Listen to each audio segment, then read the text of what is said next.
Sana. Oh, eto mga bossing, yung last topic natin, ha? Dito, baka medyo maalog yung mga utak ninyo. Nako, bakit ganun? Baka mga ilang linggo sabihin nyo na, bakit ganun? Ba't pati Senate na, nakiki-impeach na? Pangulong Ferdinand Maingay talaga kasi ako eh. Ayoko sasabihin yun eh. Pero, analisasyon lang naman po natin yun, mga bossing. Pag-analyze natin doon sa mga sitwasyon na galaw-galaw. Pero yung sasabihin na sa impeachment, wala si PBBM dyan. Alam nyo na yun. Pangulong Ferdinand Marcos Jr. ngayong araw, sina Senate President Francis Escudero, House Speaker Martin Romualdez at mga pangunahing economic managers sa Malacanang. Ano kaya to? May meeting. Si Congressman o si House Speaker Martin Romualdez, si PBBM at si Senator Chis Escudero. Ano kaya? Tinalakay sa meeting ang mga prioridad na proyekto ng gobyerno para sa pambansang budget ng 2025. Yun lang naman pala mga bossing chipa mo, sir. Para naman daw po doon sa budget. Pero tingin ninyo, ang sarap mag-vlog. No? Tingin ninyo, Rose and Soul, Ma'am Maritel Team, tingin nyo po, budget lang ang pinag-usapan dito? Nabanggit na nga din po, mga kababayan, no? Ng Office of the Vice President, gagamitin namin lahat ng resources namin para papanugitin si Inday Sara Duterte. Tingin nyo po, mga bossing, dito, Martin Romualdez, House Speaker, Senator si Senate President Chis Escudero at si Pangulong Bongbong Marcos, tingin nyo, budget lang pinag-usapan dyan? Ayon sa National Economic and Development Authority o NED, sabi ni Asesio, tuloy nyo, masibak na. Sabi, no sir, strategy ang pinag-uusapan, something na wala ang mga Dutertes. ako, mga bossing, pro-government, pro-PBBM ako. Pero hindi ako naniniwala, mga kababayan, na ang pinag-uusapan lang po dito budget. No? Hindi ako natatakot sabihin yon. Kasi wala naman nag-uutos sa akin. Wala naman. Mark, i-vlog mo nga ito. Galing kay BBM. Mark, vlog mo nga ito. Kailangan malinis ako dyan. Ganito, ganyan. Ha? Kailangan labas ako dyan. Ha? Sarili ko lang po ito. Kami pong mga vlogger, mga kababayan, although magkakakilala kami, magkakaibigan kami, pero iba-iba po ang aming pananaw sa bawat mga balita at sa bawat galaw-galaw po ng politika, mga bossing. Ako, hindi ho kasi ako naniniwala na budget lang po ang pinag-uusapan dito eh. No? Baka impeachment din. layunin ng pulong na tiyaking ang pondo para sa mga mahalagang inisyatiba na naaayon sa mga layuning pang-ekonomiya ng Pilipinas sa ilalim. Pondo nga. Pondo daw po, mga kababayan. Maniwala tayo na pondo po. Pero ako talaga, malaki, no? Ang paniniwala ko, baka impeachment. Mga bossing, yung pinag-uusapan. Ng Philippine Development Plan.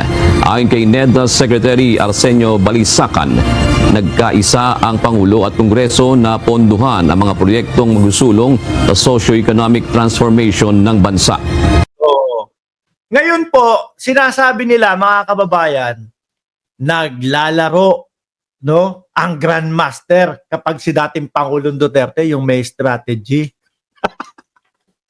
Ngayon, ano tawag namin kay PBBM? Na bahala na kayo kung ano gusto nyong itawag dyan. Pero panahon niya to eh. No? Madaming sumisira, madaming bumabakbak, madaming nagsasabi, bangag daw siya, walang patunay. Madami yung gustong magpabagsak sa kanya. No? Bilang presidente, ginagawa niya lahat para sa bansang Pilipinas. Tapos, kakalabanin siya nitong mga ganid sa mga posisyon dahil natatakot sila na makita po yung kanilang mga baho nung panahon na sila ay nanunungkulan, mga kababayan. Ngayon, ano ang tawag natin kay PBBM? Sorry po, baka si PBBM ngayon ang Grandmaster. Ano po? Naku, PBBM, Pangulo, pasensya na po. Ito lang po talaga yung totoong nakikita ko eh. Sa ano eh, sa nangyayari ngayon eh. Ano po? Naniniwala po ako, PBBM, na hindi lang po budget pinag-usapan nyo dyan. No? Pati impeachment po pinag-uusapan nyo dyan. Naku, yun ang tingin ko talaga dyan. So the overall agreement is that all these projects, particularly those that are have been committed with our development partners, our ODA, these projects, to the extent that they are so critical. Budget nga lang daw talaga. Anyway, mga bossing, ang kita ko po dyan, ang tingin ko po talaga, no? Sabi ni PBBM, nakiusap na ako sa Congress na wag nang mag-file ng impeachment complaint para kay Sara Duterte. Uhugasan ko ang aking kamay. Kayo na ang bahala dyan. Paano yan, mga boss? Mga DDS? Yun ang mas malapit sa katotohanan. Ano? Yun ang mas sigurado na hindi papayag ang Congress, no? Na hindi nila ma-file ang impeachment. Magagalit sa kanila ang taong bayan. Magagalit sa kanila ang taong bayan. Ano ba yan? Kitang-kita nyo na? Di ba? Ano ba yan? Kitang-kita nyo na na hindi makasagot doon sa kanilang mga sa kanilang mga confidential funds, etc. Tapos dahil lang nakiusap ang presidente na sundin na lang natin yung tamang pagtatrabaho, yung kumbaga pagtulong sa mamamayang Pilipino, at dahil wala namang kwenta si Inday Sara Duterte, na kayo? Ni-stop nyo na? Hindi po. Matigas ang Congress. Sila ang magpapile. Hindi naman po si PBBM eh. No? Hindi naman po si PBBM ang magpapile eh. Congress. Ano po? Sabi ni Jill Chambers, kasuhan nyo muna. Mas okay yon. Alam ko kakasuhan na eh. Sabi ni Ma'am Maritel T, kaya manahimik ka na, Romeo, kung ayaw mong masipa, hanapin mo na lang si Grace Piatos. Mga boss, chipa mo, sir. Iiwanan ko na sa inyo yan, no? Kayo na po ang humusga. Kung ito bang pag-uusap ni Martin Romualdez, ni Senate President Chis Escudero at ng ating Pangulo, para sa budget lang? Or, sorry, President, talaga nakikita ko, baka kasama yung impeachment dyan, no? Kumbaga, si PBBM, sinabi ko na, wag nang i-file yung impeachment, ha? Maghuhugas na ako ng kamay. Kayo na bahala dyan. Paalam po, hanggang sa muli, mga kababayan.